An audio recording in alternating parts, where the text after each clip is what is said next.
भाई जी महाराज श्री हनुमान प्रसाद पोद्दार जी महाराज एक प्रेम दर्शन में लिखते हैं, शायद इसको ही इश्क कहते हैं, जैसे कोई दिल को मसला करे। एक पीड़ा, उर्दू में उसे इश्क कहते हैं, हिंदी में उसे प्रेम कहते हैं। पीड़ा एक इष्ट के लिए एक पीड़ा, एक विरह, एक व्याकुलता, एक तड़पन।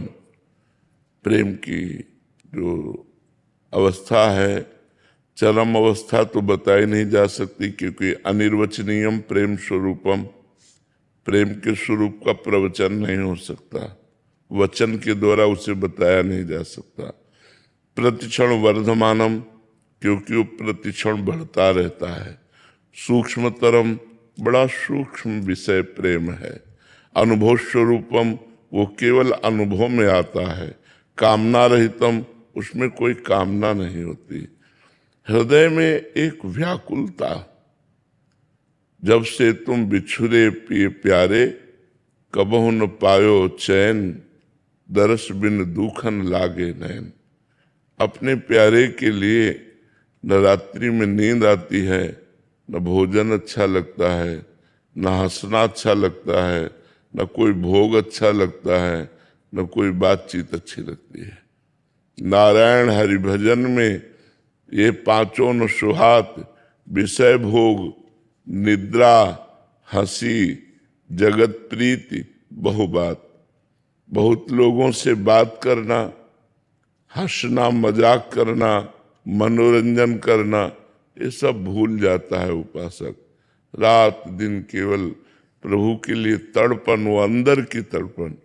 जरूरी नहीं कि आंसू निकले, जरूरी नहीं। जैसे कोई दिल को मसला करे, एक हृदय में पीड़ा। मीरा जी जैसे कहती हैं, जो मैं ऐसा जानती प्रीत किए दुख होए, नगर ढिंढोरा पीटती अजीब प्रीत न करियो कोई। नगर ढिंढोरा पीटती अजीब प्रीति न करियो कोई, जो मैं ऐसा जानती। प्रेम में एक वो अपार सुख जो सहा नहीं जा रहा। यहां दुख का मतलब सांसारिक क्लेश से नहीं है कि जो मैं ऐसा जानती प्रीति किए दुख हो। आनंद सहा नहीं जा रहा, वो सुख सहा नहीं जा रहा। प्रभु के चिंतन में जो सुख है वो कहीं और थोड़ी है।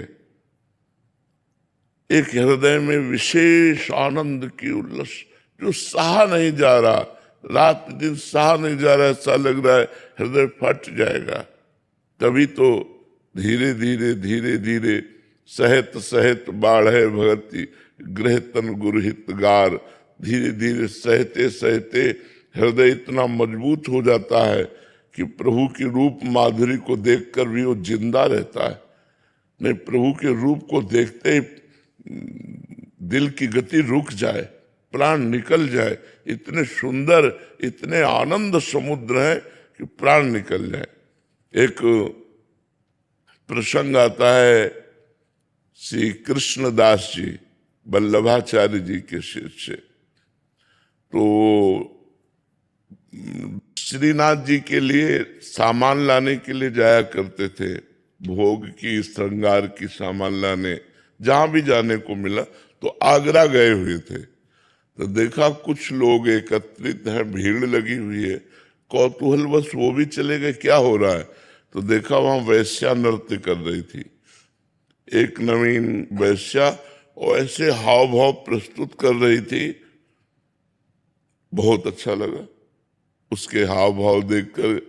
अब अपनी अपनी सोच होती है ना, अब वो अपनी सोच में डूब गए। ये सांसारिक व्यक्तियों को रिझा रही है, अगर ये भगवान को रिझाती तो इसका जन्म सार्थक हो जाता।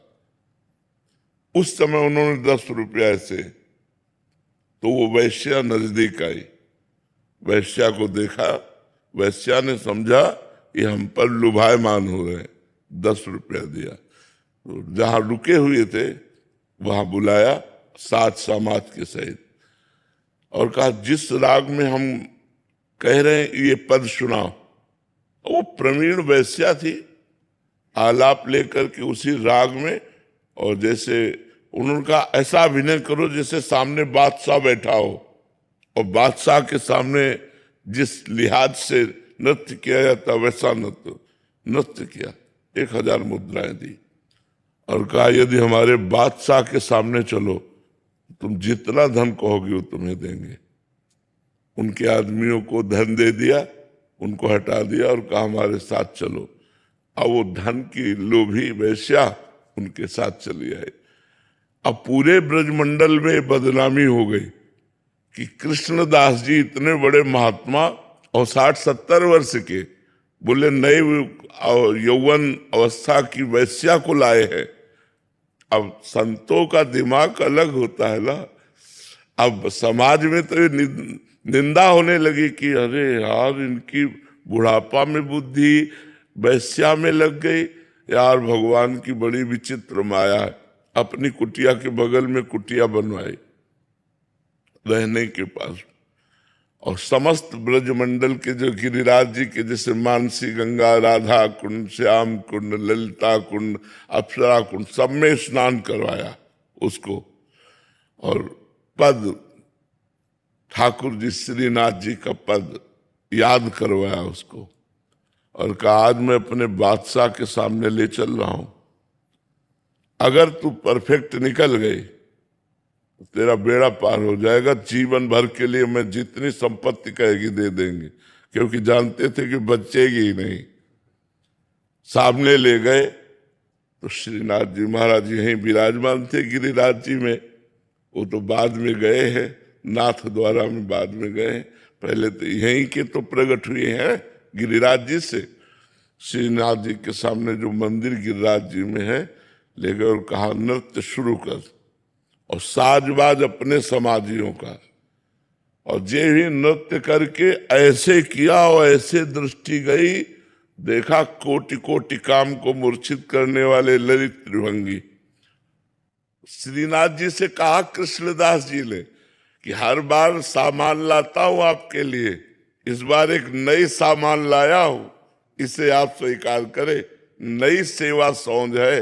तो कृष्णदास जी की प्रार्थना से भगवान अपने जे ही स्वरूप को प्रकाश देखते हुए बस ऐसे लुढ़क गए, प्राण छूट गए उसके, वहीं प्राण छूट गए। अरे ऐसा रूप सौंदर्य भगवान का।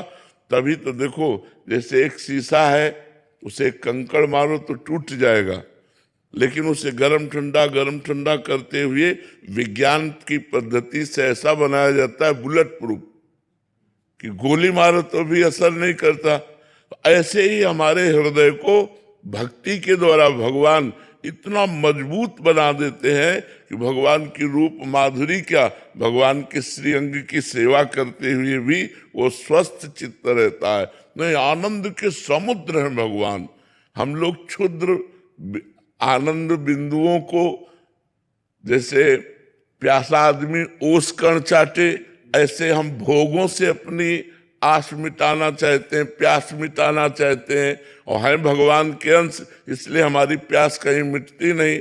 हमें चाहिए आनंद समुद्र, जहां दुख का लेस नहीं, वो है श्री भगवान। जब उनके लिए व्याकुलता पैदा हो जाए, यही प्रेम का कि न खान पान ते भावे है, नहीं कोमल वसन सुहावे है, सब विषय लगे ते खारा है, हरि आशिक का मग न्यारा है। जो भगवान का आशिक है उसका कुछ